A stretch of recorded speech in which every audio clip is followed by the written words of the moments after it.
The Buffalo Bills have so much talent, and over the last few years, they have always come up just short in some of the most disappointing ways possible. This franchise is most definitely in win now mode, and they need to at least get to the Super Bowl soon, or Bills fans are gonna start to lose their minds. And I think that they have what it takes to get there, but there's something that they're missing that I'll get to later, and if they can figure it out, then it's really gonna give them an advantage in the postseason. In this video, I'm going to be sort of recapping what this team has done so far in the offseason and why I think some of the upgrades they made shouldn't be overlooked. But before I begin, I would really appreciate it if you would drop a like and subscribe. It only takes 5 seconds, plus you can always change your mind. I'm on the road to 20k subscribers, and we are just growing super fast right now. Alright, so starting off, I want to talk a little bit about the main problem the Bills had last season, and in my eyes, they just didn't have an elite level roster around Josh Allen like teams like the Eagles and the Chiefs that made it to the Super Bowl. Now don't get me wrong, the Bills have and have had one of the best rosters in the league, but they definitely have some positions they are weak at across the field, and guys like Mahomes and Burrow were able to expose it. Like I said, the Bills know that this is their window if they want to win it all, because guys are starting to age, so they did the best they could so far in the offseason to bring in guys that would fill some of the holes, and I just heard that they met with Dalvin Cook, and that could be absolutely huge, and it's something I'll get into later. So starting off this video, I of course first got to talk about Josh Allen,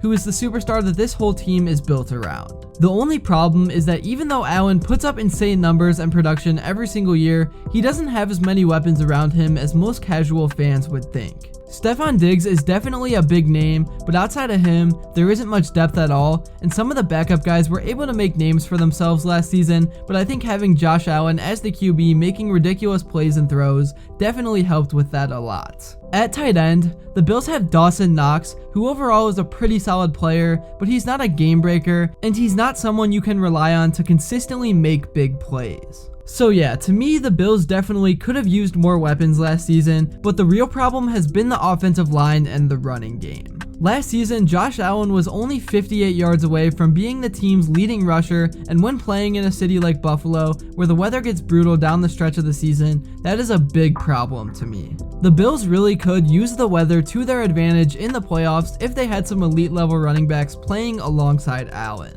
When it's 10 degrees out and snowing, the passing game isn't very relevant, and I just think if the Bills did end up getting Dalvin Cook somehow, then it would be game over for the rest of the league, because him and Allen running the ball all game would really wear down even the best defenses in the league. Alright, so I think I've talked about the problems of last season enough, so now I want to get into some of the offseason acquisitions and also some more moves that I think they should try to make. First off, the Bills traded up in the first round of the draft to pick 25 and selected Dalton Kincaid, who is a little bit of an older guy at 24, but that means he has experience, and he's a big body at 6'4", 240, and at Utah, he put up about 900 yards with 8 touchdowns. And since, like I said, the Bills only have Knox at tight end, I think this guy is going to be able to slide right in with him and put up good production in his rookie campaign.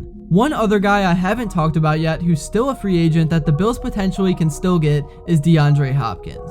I doubt it's going to happen, but if they can get Hopkins to be their wide receiver too, then that would really open things up for Diggs, because defenses wouldn't be able to only focus on him, and also Gabe Davis would be able to move down to the wide receiver 3 spot, which I think is perfect for him.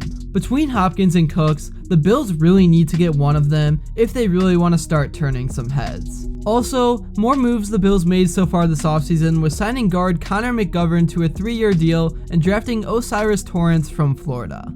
Alright, so I think I've talked enough about the offense, so now it's time to talk about the defense, because defense wins championships, especially when you're playing in a city like Buffalo, where towards the end of the season, the weather is just absolutely brutal like I said. Starting off with the secondary, the Bills will still have Micah Hyde and Jordan Poyer, who are both starting to age, but they're still pretty decent and will hold down their positions just fine.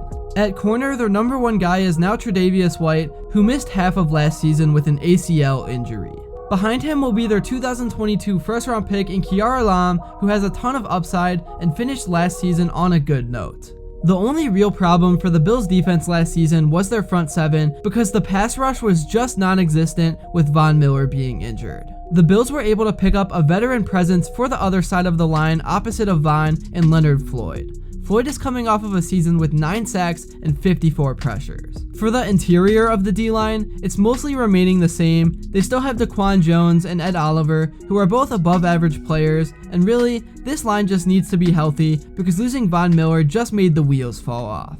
In terms of the linebacking room, the Bills drafted Dorian Williams out of Tulane in the 3rd round, who is a freak athlete and could develop into something special in a couple of years. That's really all I have to say for this video. I really like what the Bills have done so far this offseason, and hopefully they can get the right matchups in the playoffs this year and get the job done. This team truly has had some crazy playoff losses over the last few seasons, and the one against Mahomes that went into overtime really was the icing on the cake. Let me know in the comments below what you guys have thought about the Bills offseason so far, if you think they should get Hopkins or Cooks, and if you think this is the year that they can finally get to the Super Bowl. Thank you all so much if you made it to this point in the video, and if you enjoyed and